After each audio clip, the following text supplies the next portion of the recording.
پر نظر ڈالیے اور دیکھیے کہ ماحول کیا ہے. آج سب کے پاس میں بڑے بڑے موبائل ہیں, نیٹ پر سب چیزوں کو دیکھ رہا ہے انسان, لیکن سبق حاصل نہیں کر رہا ہے.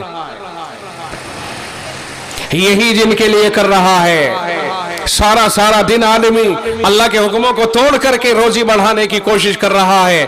مزدور جاتا ہے مزدوری کرنے کے لیے, اور وہ سارے دن مزدوری تو کرتا ہے لیکن اللہ کی فرما برداری کرنے کی ضرورت محسوس نہیں کرتا ہے. قرآن کہتا ہے وَاعْلَمُوا أَنَّمَا أَمْوَالُكُمْ وَأَوْلَادُكُمْ فِتْنَةٌ. یہ بات جان لو تم اچھی طرح کہ تمہارا مال اور تمہاری اولاد آزمائش کا ذریعہ ہے, فتنہ ہے. یہ ہم نہیں کہتے, یہ قرآن کریم کہتا ہے. یہ مال جس کے چکر میں ہم پڑے ہوئے ہیں. صاحب گاڑی لے لی گئی, فلاں نے گاڑی لے لی, میں کیا اس سے کم ہوں؟ گاڑی لی جائے گی تو اس کے لیے پیر مار رہا ہے, سر مار رہا ہے. دل لگ گئی, فلاں نے موبائل لے لیا میں بھی موبائل لوں گا, فلاں نے یہ کر لیا میں بھی یہ کروں گا. یہ حرص اللہ تعالی پسند نہیں فرماتا ہے. جس کے مقدر میں جو چیز ہوتی ہے ترتیب بن کے آ جاتی ہے. اللہ نے ہمیں حرام اور حلال کی تمیز کرنے کے لیے عقل عنایت فرمائیے. عقل کا صحیح استعمال کیا جائے, خدا کے غضب سے اور قہر سے بچا جائے.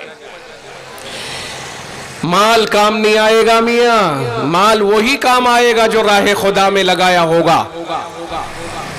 مال جو مرضی مولا کے مطابق کمایا ہوگا اور مرضی مولا کے مطابق ہی خرچ کیا ہوگا, مال صرف وہی کام آئے گا اور اس کے علاوہ کوئی مال کام نہیں آئے گا.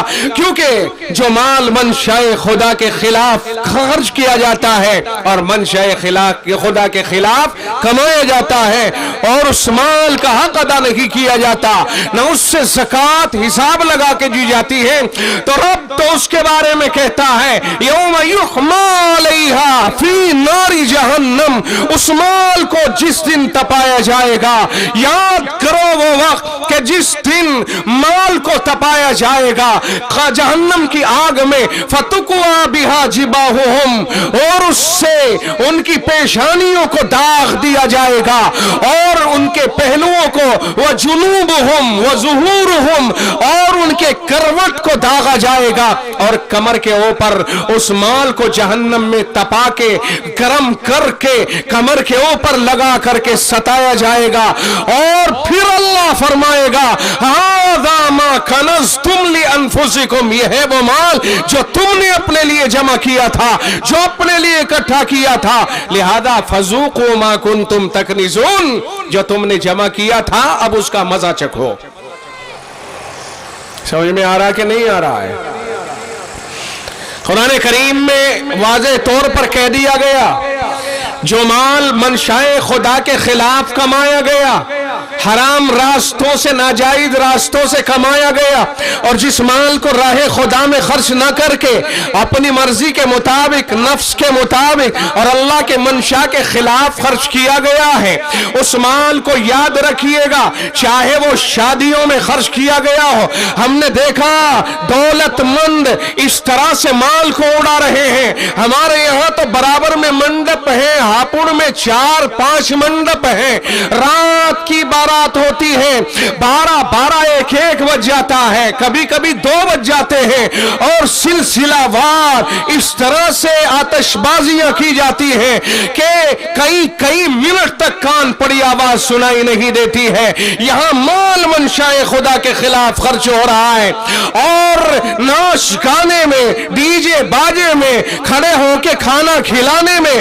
ابھی ایک صاحب سے بات ہو رہی تھی, صبح تقریباً 11 بجے کا معاملہ ہے.